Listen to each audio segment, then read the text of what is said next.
On sourit. Attends, je me recoiffe.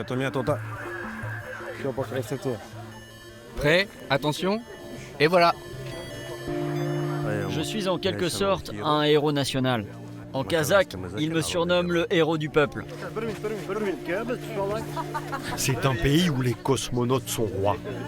Aydin Ambetov ne passe jamais inaperçu. Il est l'un des 3 cosmonautes kazakhs à avoir séjourné dans l'espace. Baïkonour, c'est légendaire. C'est ici que le premier homme a été envoyé dans l'espace. La première femme cosmonaute est partie de Baïkonour. Et puis il y a Spoutnik, le tout premier satellite de l'histoire. C'est un lieu sacré. Et c'est ce que disent les astronautes du monde entier qui passent ici. Ce jour-là, une fusée russe Soyouz se prépare au décollage. Dans quelques minutes, elle ira ravitailler l'ISS, la Station spatiale internationale.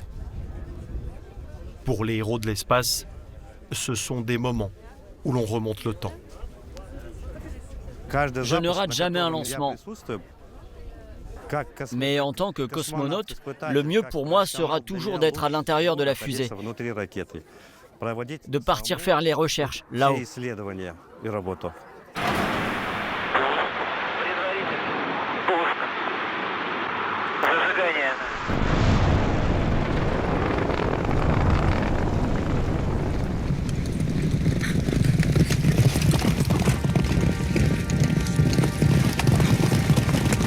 Du sable et des chevaux sauvages.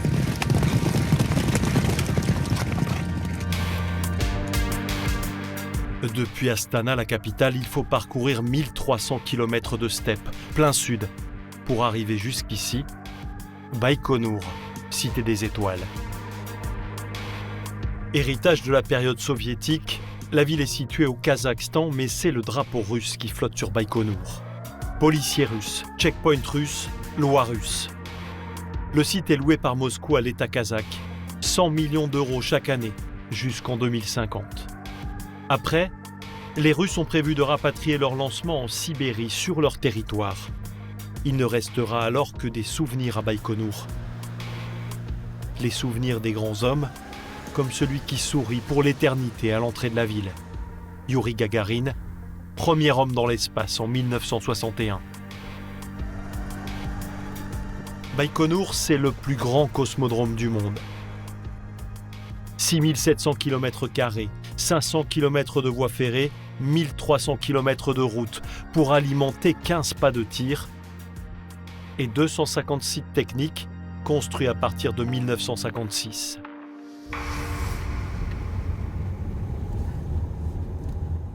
Il s'agissait d'installations top secrètes, mais surtout d'installations hautement stratégiques. Ici, on avait réuni l'ingénierie des fusées de toute l'Union soviétique. À cette époque où l'URSS manquait de tout, le cosmodrome de Baïkonour, lui, n'a jamais manqué de rien.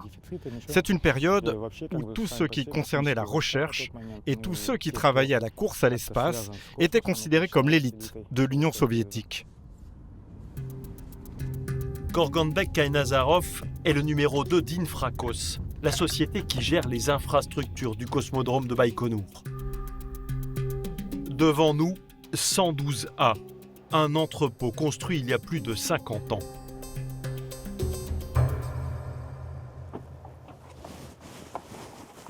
Mon père était ingénieur militaire.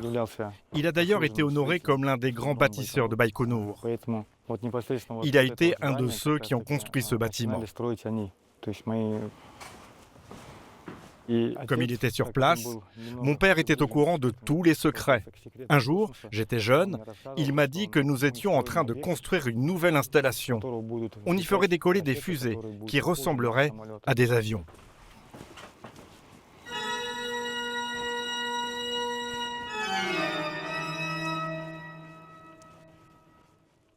Puis, il nous a raconté qu'elles voleraient dans l'espace, feraient leur travail et reviendraient atterrir en toute sécurité sur Terre. Voici Buran, tempête de neige en russe. Le projet spatial le plus ambitieux de l'histoire soviétique. Il est le symbole de la guerre de l'espace avec les États-Unis. Astronaute américain contre cosmonaute russe.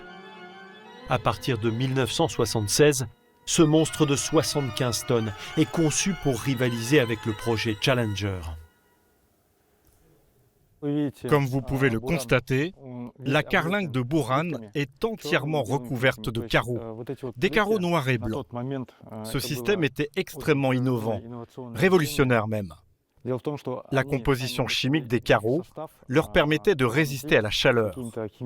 C'était indispensable pour que la navette ne prenne pas feu en entrant dans l'atmosphère. Je n'ai pas le chiffre exact, mais on disait à l'époque que chaque carreau coûtait aussi cher qu'une voiture soviétique, une Volga neuve. Au total, le projet Buran aura coûté une année du budget de toute l'Union soviétique. Buran sera fabriqué en 5 exemplaires, mais n'effectuera qu'un seul vol orbital, le 15 novembre 1988. 5 ans plus tard, l'URSS a fait long feu et le projet est abandonné faute de financement. Buran, c'est la navette qu'on a lancée il y a longtemps du Cosmodrome. Des Buran, on en a en métal, on en a de toutes sortes. La fusée verte, là, il y a écrit URSS. C'est la fusée dans laquelle s'est envolé Gagarine. Aujourd'hui, les fusées soviétiques sont remisées au rayon des souvenirs. Elles attendent les touristes dans les étals des vendeurs du petit marché de Baïkonour. C'est cool ça, hein?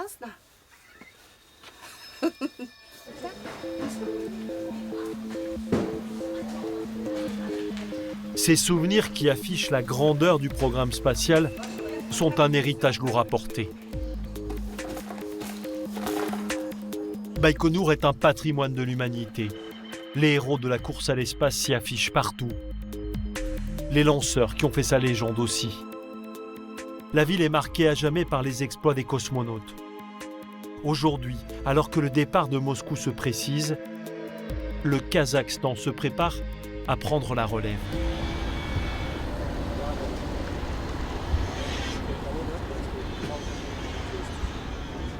Azamat Saïkenov, 35 ans, est l'ingénieur en chef de Bayterek, un consortium russo-kazakh dont le Kazakhstan est devenu récemment l'actionnaire majoritaire. Vous en êtes où, les gars? On contrôle, on vient de lancer une analyse. Les Kazakhs gèrent maintenant de manière quasi autonome un des 9 complexes de lancement de Baïkonour. Après l'effondrement de l'Union soviétique, le Kazakhstan indépendant s'est retrouvé sans plateforme de lancement sous son contrôle.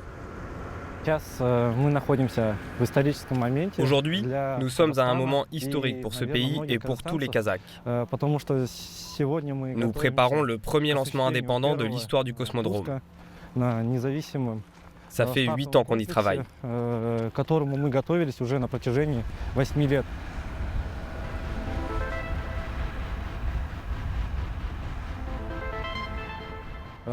Le lanceur va atteindre la vitesse de 7 km par seconde. Il s'agit de la première vitesse cosmique. Là, on effectue les opérations finales. On calcule et recalcule la trajectoire, l'angle. En fait, c'est une construction immense, mais précise. Elle ne tolère aucune erreur.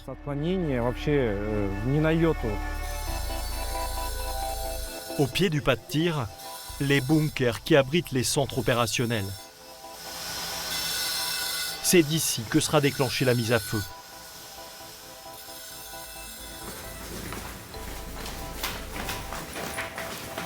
Il faut descendre à 30 mètres sous terre.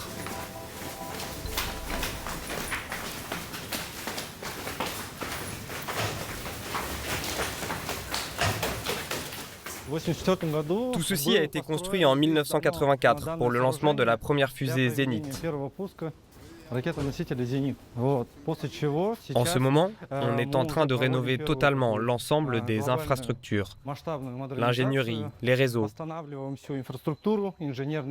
On est en train d'adapter tout ça au numérique. Ce site sera bientôt le plus moderne de tout le cosmodrome.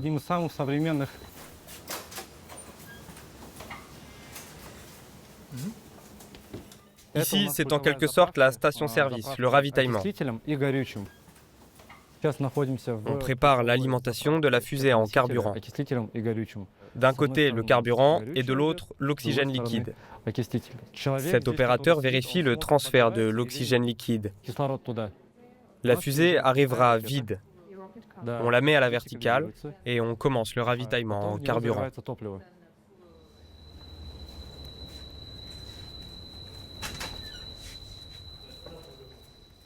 Bonjour, messieurs. Enlevez vos casquettes. Autour de la table, Azamat a réuni tous les ingénieurs en chef du projet. Carburant, refroidissement, moteur. Chacun ici a son domaine d'expertise. Alors là, il ne nous reste plus que 6 jours avant le lancement et je voulais faire un point sur les préparatifs. En ce qui concerne notre groupe, tous les systèmes sont quasi prêts.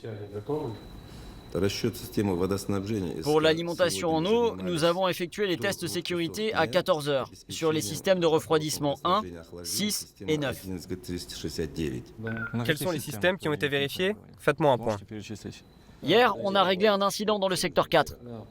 Effectivement, on a géré ce problème d'alimentation en eau. Et actuellement, on vérifie la ventilation du module 3. Merci à tous. Je vous rappelle qu'on n'a pas le temps de se relâcher. Il nous reste une semaine. Merci beaucoup. Vous êtes libres. Ce lancement sera un succès. Dans tous les cas, le lancement sera un succès. L'immense place Lénine est quasi déserte ce matin. Pendant que les enfants rêvent du ciel, leurs parents patientent.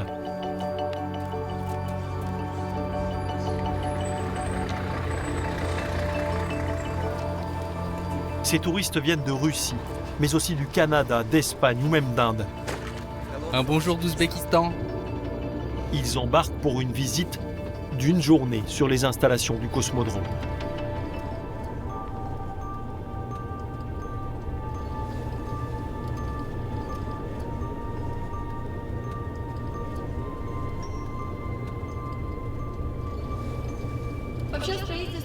La construction des infrastructures du cosmodrome a débuté en 1956 dans des conditions très difficiles parce que les matériaux devaient être ramenés de très loin, par convoi ou parfois même par avion.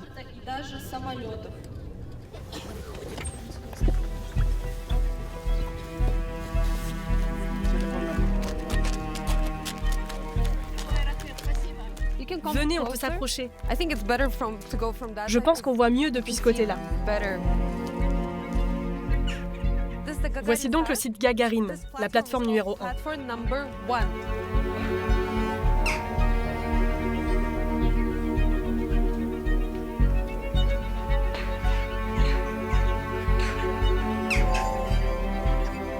Ce qui est intéressant, c'est que toute cette installation était entièrement mécanique. Aujourd'hui, tous les pas de tir sont contrôlés par des ordinateurs, mais à l'époque, tout était mécanique. Ce site ne fonctionne plus, mais il y a des rumeurs qui disent qu'on pourrait le remettre en marche. Ils veulent à nouveau lancer des fusées d'ici.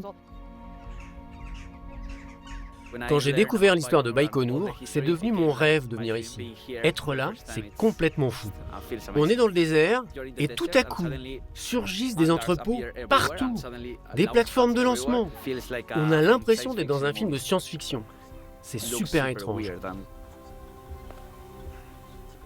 Oui, c'est Spoutnik. J'aime tout ce qui a trait à l'espace et à l'Union soviétique. Alors, Spoutnik, c'était parfait. Charbanou a 24 ans, c'est une enfant de Baïkonour. À l'école, elle a très tôt pris option anglais, parce que le tourisme, elle y croyait. C'était un de mes rêves quand j'étais gamine, que ma ville soit connue dans le monde entier. Parce que cette ville, elle est importante pour l'humanité tout entière. Pourtant, même si Baïkonour fascine, le nombre de touristes reste dérisoire. 5000 en 2025 selon les autorités, avec un objectif de 10 000 cette année. À titre de comparaison, Cap Canaveral en Floride en reçoit le même nombre quotidiennement. Aujourd'hui, il n'y a que 3 hôtels à Baïkonour pour les touristes. Je rêverais que la ville soit plus ouverte aux touristes. Pour ça, il faudrait que les papiers et les autorisations soient délivrés plus vite. Surtout pour les touristes étrangers. Ils font beaucoup de contrôles, d'enquêtes sur eux. Je ne veux pas trop mettre de politique là-dedans, mais c'est peut-être bien le problème. Il y a beaucoup de choses que le Kazakhstan ne peut pas faire. Mais à la fin du bail russe en 2050, le Kazakhstan pourra vraiment développer le site.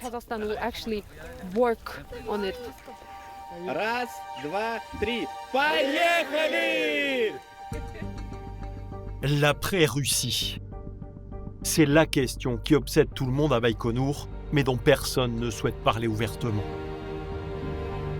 Moscou a déjà transféré une partie de ses lancements sur son site de Vostokhnny en Sibérie et se débarrasse d'infrastructures au coût d'entretien exorbitant.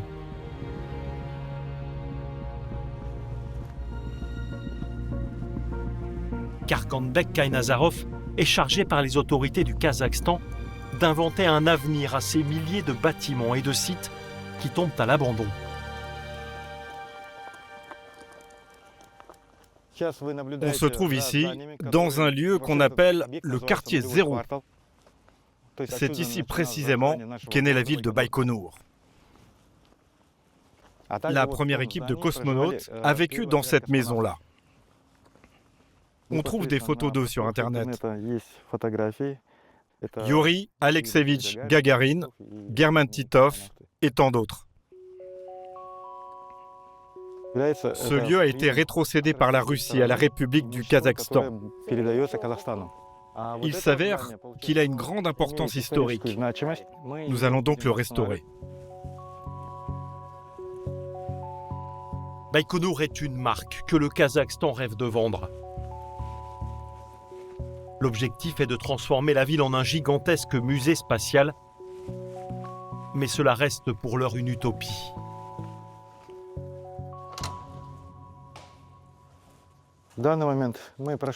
Nous voici dans un bâtiment qui a été construit à l'origine pour héberger les cosmonautes de retour d'un vol orbital, pendant leur longue phase de récupération.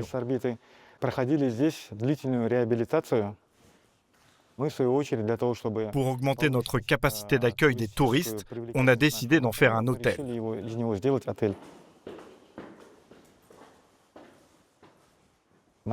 Pour le moment, les travaux sont suspendus, jusqu'à ce qu'on trouve un investisseur.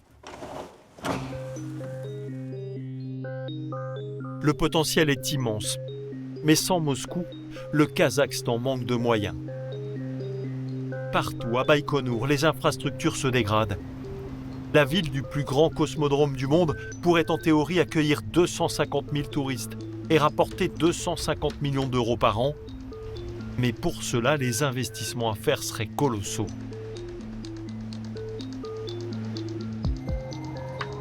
Astana, la capitale. Une ville nouvelle sortie de terre il y a 25 ans qui se veut le symbole des ambitions du Kazakhstan. Au sud de la ville, voici l'AITC, le centre spatial où sont assemblés puis testés tous les satellites kazakhs. Le ministre de l'Intelligence artificielle et du développement digital milite pour que son pays trouve de nouveaux partenaires.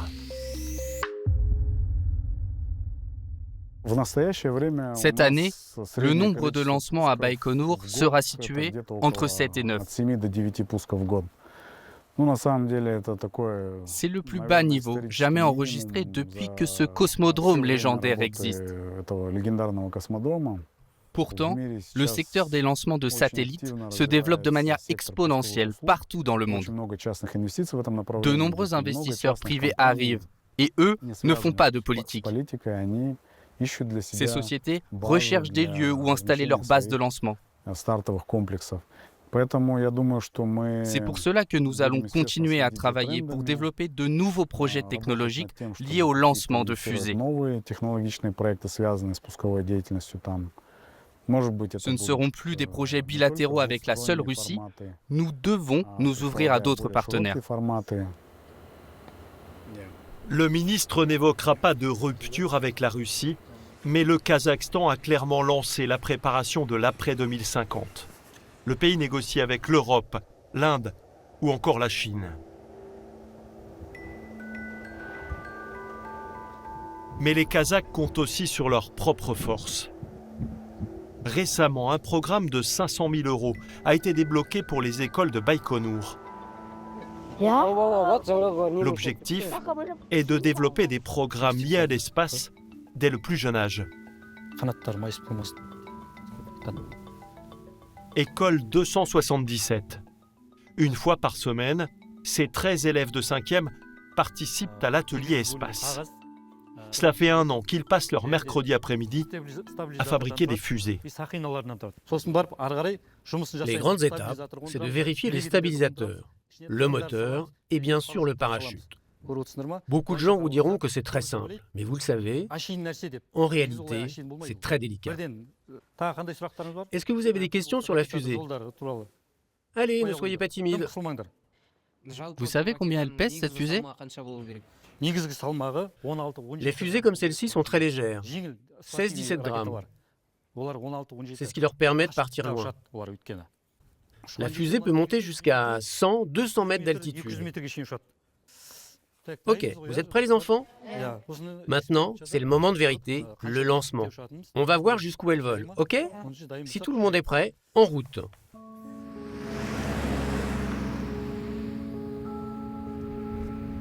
Avant les lancements, on est toujours anxieux.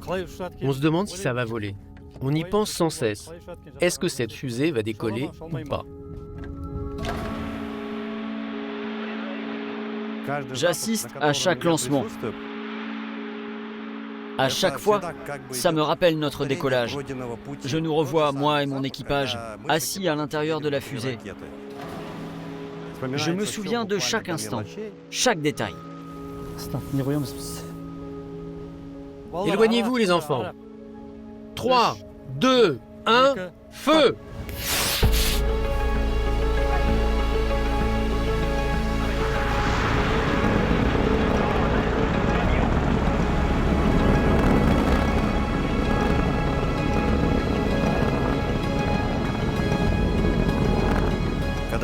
Quand le compte à rebours commence. 3, 2, 1, feu! J'ai l'impression de revivre tout ça.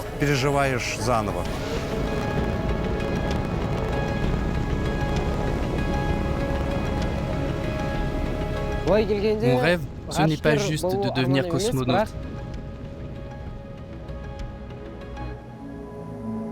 Mon rêve, c'est de regarder un jour la Terre depuis l'espace, d'étudier les planètes, de découvrir des choses qui n'ont jamais été découvertes jusqu'ici. Il reste 24 ans avant le départ programmé de la Russie. Le temps pour le Kazakhstan de préparer la relève, les futures légendes qui écriront la suite de la glorieuse histoire de Baïkonour.